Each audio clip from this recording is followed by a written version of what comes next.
Hello everybody and welcome to a new NumPy tutorial on the Future Programmer YouTube channel. In today's video, we're going to talk about reshaping arrays. So without further ado, let's get started. Reshaping is a very common operation in NumPy and with NumPy arrays. Because many data science and machine learning methods only accept data with certain shapes, and they may not be the original shapes of our data, so we often have to reshape our arrays into the desired shape before we can use them in data science and machine learning. Let's start off by importing NumPy as NP. The first thing we're going to do is talk about the shape of an array, which can be determined by looking at the number of elements an array has in each dimension. Let's take a look at this example right here. This array has a total of 6 values, but the 6 values isn't in one dimension, it is in 2 dimensions. In the first dimension of this array, there are 2 elements, this element and this element. And then in each of these smaller subarrays, we can see there are 3 numbers. So in the second dimension, there are 3 values. The second dimension has length 3. And because the first dimension has length 2 and the second dimension has length 3, the array.shape, which we can find using array.shape, is going to be 2, 3. It's also important to make a distinction between shape and dimension of an array. This array right here has 2 dimensions, which we can also find by looking at the length of the shape array. The first dimension has length 2, and the second dimension has length 3.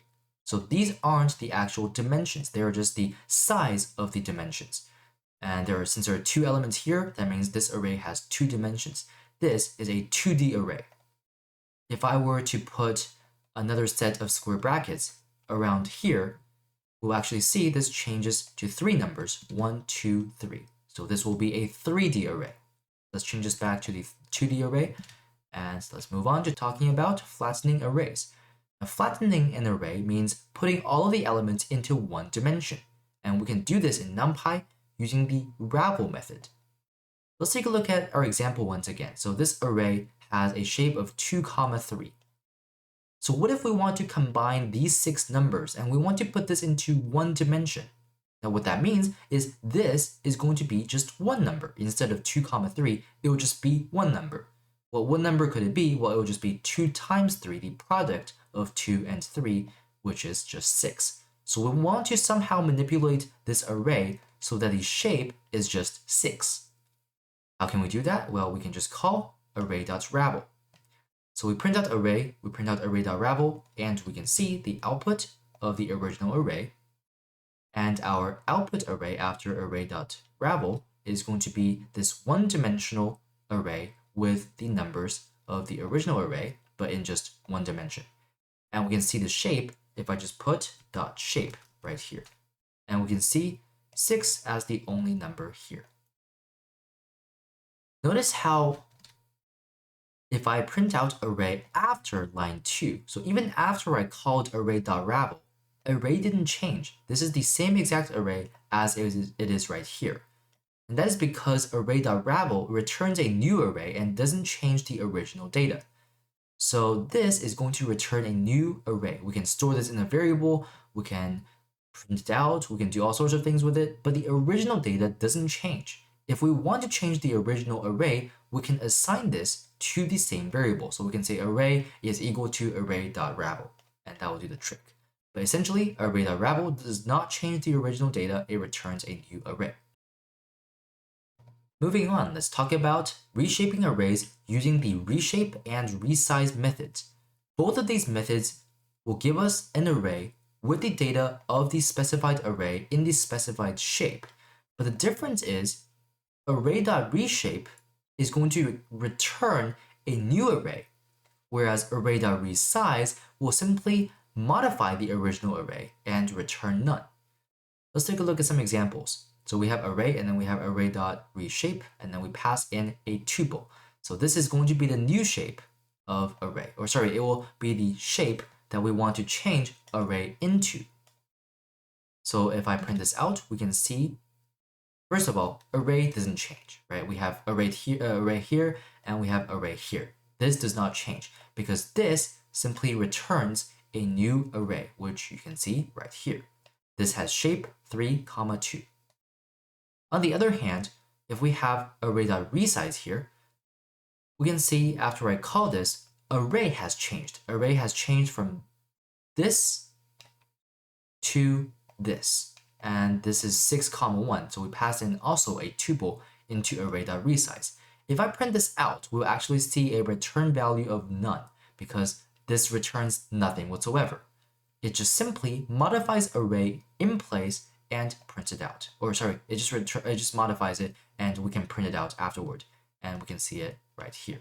So array is modified by resize, but not modified by reshape. A cool trick when reshaping NumPy arrays and is with the number -1. Let's say we have a dataset with many values. It's a huge dataset and we store it in the shape 1, n. Now, since some data science and machine learning functions want data in the shape n, 1, so we can't just input our original data. We have to reshape it into this shape n, 1. Now we could use array.shape to find what n is and input that, or we can just use -1 for that dimension, so NumPy would calculate the value for us during the reshaping process. Here's an example. We have an array, and it has the values from 1 through 9. The original array and the array's shape are outputted right here. So the original shape is going to be 1, 9. The reshaped array, well, we do this through array.reshape.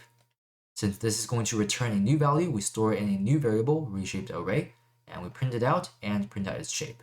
So we pass in this tuple right here. The first value is -1.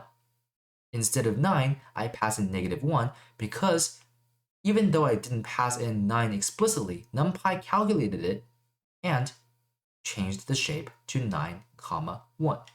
So this is the cool thing with using -1 when reshaping. And the advantage here among them is the fact that if I add another value, if I were to add 10 here, we can see everything fell in place just fine, right? We have 1, 10, and here it changed to 10, 1 because NumPy knows to calculate what could this number be. We have 10 values here, and we have to somehow fit 10 values into these things, so it has to be 10, 1. If I change this to be hard-coded to 9, because I changed this back to 1 through 9, right? So if I have 9 here, well, it will work if I have 9 values. But if I change my data slightly, if I have a new database and I change one value, if I just add one value, then we can see there is a value error telling us that we cannot reshape an array of size 10 into shape 9, 1. So I have to use -1 here, and everything becomes fine again. So let's remove the 10 here and go back to our original program. Now let's talk about expanding dimensions using the numpy.expand_dims function.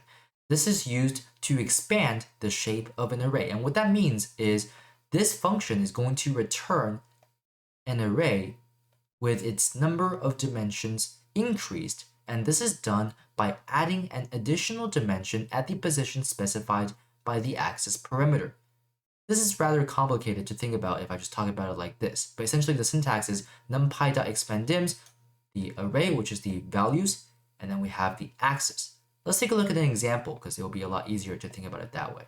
So we have an array, right? It has range 0 through 9. So it will have the values from 0 through 9.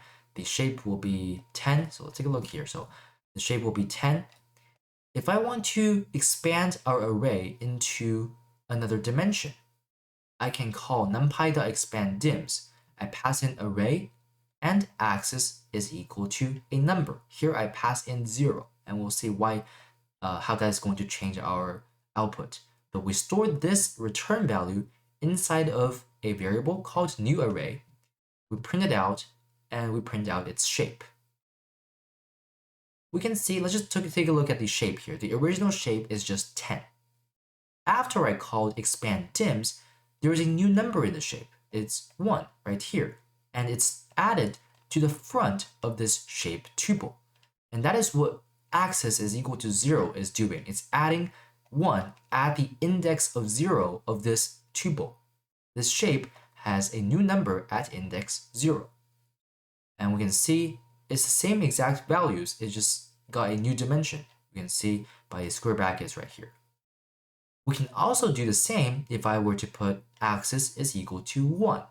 What that is going to do, you may be able to guess, is that there is going to be a new dimension, so there will be a 1 in this shape, but instead of being added to the front, it will be added to the back. It will be added right here to index 1. And we can see indeed the shape has become 10, 1. And the data matches the original data, but has been changed into a shape that reflects 10, 1. NumPy also has the at least 1D, at least 2D, and at least 3D functions, which are used to expand arrays into arrays that has at least 1, 2, or 3 dimensions. Pretty straightforward. So if I have an array, numpy.array range 16, if I print out array.shape, it will just be 16. And if I want a NumPy array with at least 1 dimension, I can pass in array to this function call, and the shape will just be 16, since there is already 1 dimension in the original array. Nothing's going to change. So I can just, let's take a look. If I just get rid of this and print it out, you can see the values are not changed. The entire array is going to remain the same. But if I want at least 2 dimensions, now that's going to change things. So instead of just 16, it will become 1, 16. There are 2 dimensions of this new array, in this new array. And at least 3D is going to make sure that our new array has 3 dimensions. Each of these numbers, after all, represent 1 dimension. The inverse of numpy.expanddims is the numpy.squeeze method, which is going to remove dimensions of length 1 from an array, which is also quite complicated to think about without some examples. So let's dive into some examples. So here we have an array, numpy.array range 16. Notice this is the exact same values as was up here. But the difference is I have called .reshape and I've reshaped it into this random and quite honestly complicated shape, 1, 2, -1, 2, 1. And just for some exercise, calculate what -1 is going to be. And it's pretty straightforward. We have 16 divided by 2 divided by another 2. So this will have to be 4. Since we have 16 numbers, so these numbers multiplied together has to be 16. So this will be 4. So if I were to print out array.shape, it will print out 1, 2, 4, 2, 1. And you can see that right here. If I call numpy.squeeze array, the new shape is going to be 2, 4, 2. What happened was this dimension has been removed, and so has this dimension. These dimensions have size 1, so really whether or not they're there, it doesn't really matter. We can just take them out since there isn't any complication with removing these dimensions. So we can just use numpy.squeeze to do that. And we can also specify exactly which 1 dimension we want to remove. So if I pass in axis is equal to 0, then the shape is going to change a little bit. So we have axis is equal to 0. So in the shape array, in the shape tuple, this has index 0. So this dimension is going to be removed. 2, 4, 2, 1 is going to become the new shape of our array, which you can see right here. Axis is equal to 4 means we'll remove this one, 0, 1, 2, 3, 4. So this will be the dimension that is removed. So the new shape is going to be 1, 2, 4, 2, as you can see right here. We can also try to remove the dimension at index 2. That will be 0, 1, 2. If we want to remove this dimension, well, it doesn't work, right? So if I were to call that, there will be a value error telling us that we cannot select an axis to squeeze out which has size that is not equal to 1. So we have to make sure that whichever axis, which is basically a technical term for dimension, whichever axis we choose to remove has to be of length 1. To summarize today's lesson, you have learned several ways to manipulate the shape of arrays, including flattening using the ravel method, reshaping using the reshape and resize methods. Keep in mind the differences between these two. And we also learned about expanding dimensions using expanddims, the alias 1D, alias 2D, and alias 3D methods, and lastly, removing dimensions using the squeeze method.